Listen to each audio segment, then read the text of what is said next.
नमस्कार, मैं डॉक्टर नीलिमा आनंद, साकेत मेरठ से।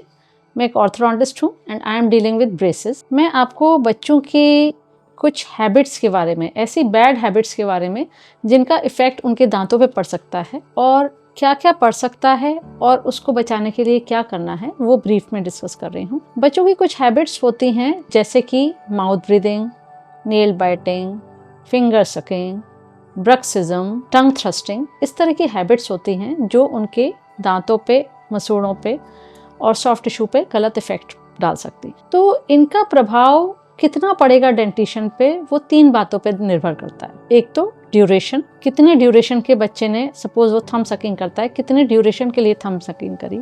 फ्रीक्वेंसी, कितनी बार करी, क्या वो पूरी रात मुंह में अंगूठा डाल के सोता है या सिर्फ दिन में सोता है, या फिर स्कूल जाता है तो हटा देता है। तो ये ड्यूरेशन पे भी डिपेंड करता है। और तीसरा है इंटेंसिटी, कितनी इंटेंसिटी से वो ये हैबिट्स को परस्यू करता है। तो इन 3 बातों पे ये इसका हैबिट्स का असर हमारे बच्चों के दांतों पे पड़ता है। तो मैं कुछ कॉमन ओरल हैबिट्स हैं उनको ब्रीफ में डिस्कस करती हूँ। एक है थंब सकिंग या फिंगर सकिंग।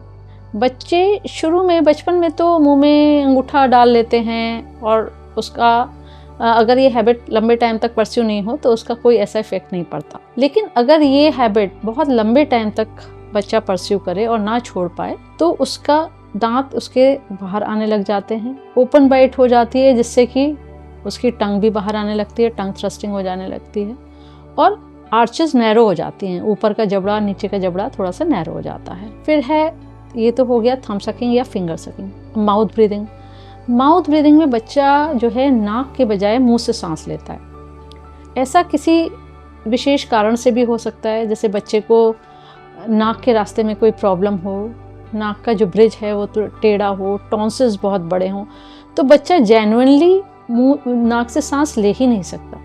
तो उसमें हमें पहले ENT स्पेशलिस्ट से राय लेनी पड़ती है कि क्या करा जाए, उसको ठीक करा जाए नाक के रास्ते को, फिर हम उसका ट्रीटमेंट करते हैं। तो इस वजह से, मुंह से सांस लेने की वजह से उसका पैलेट ऊपर उठता चला जाता है क्योंकि मुंह की सील नहीं होती दांतों के ऊपर। तो नैरो लॉन्ग फेस आप बच्चों को देखेंगे, देखते ही पहचान जाएंगे कि ये माउथ ब्रीदिंग का केस है। और ऐसे बच्चों में जो है मसूड़े अक्सर सूजे हुए होते हैं। इसके अलावा lip biting, lower lip biting, lip sucking, उसकी वजह से भी ऊपर के दांत बाहर आने लगते हैं। या ब्रक्सिज्म, नेल बाइटिंग, इस तरह की डिफरेंट हैबिट्स होती हैं। या टंग थ्रस्टिंग, टंग थ्रस्टिंग में क्या होता है कि नॉर्मली जब हम अपना सलाइवा स्वेलो करते हैं तो हमारी टंग पीछे को चली जाती है, पर टंग थ्रस्टिंग में हम जब थूक सटकते हैं तो टंग आगे आती है और ऊपर और नीचे के दांतों के बीच में रहती है। इससे ऊपर और नीचे के दांत खुल जाते हैं जिसे ओपन बाइट कहते हैं। तो ये नटशेल में जो बहुत कॉमन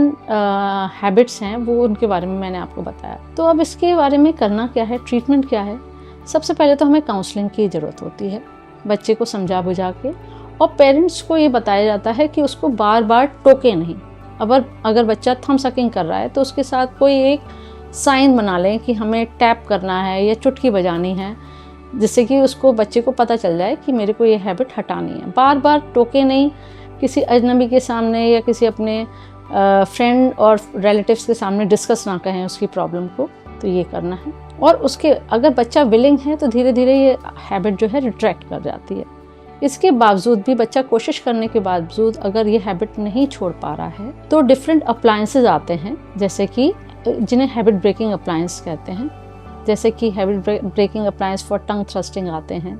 या अगर माउथ ब्रीदिंग होती है तो उसमें हम एक ओरल स्क्रीन लगाते हैं। तो इस तरह के अप्लायंसेस स्पेशलिस्ट के द्वारा लगाए जाते हैं। तो बच्चे को लाएं, उसके प्रॉब्लम्स समझाएं पेरेंट्स, उसकी काउंसलिंग करवाएं और उसके बाद जो है हम उसको अप्लायंसेस देते हैं। टंग थ्रस्टिंग हैबिट के लिए जैसे हम कुछ अप्लायंसेस देते हैं जिसमें अंदर तार लगे होते हैं जिससे कि बच्चे की टंग बाहर नहीं आ पाती। तो ऐसी हैबिट्स को रोकने की कोशिश हर हाल में करनी चाहिए, जिससे कि वो आगे चल के इतनी बड़ी प्रॉब्लम ना बन जाए जिसका हमें लंबा और कॉस्टली ट्रीटमेंट करवाना चाहिए। फर्दर इंक्वायरी के लिए you can visit ananddentalclinic.com or you can personally visit with your kid at our clinic at Saket. Thank you.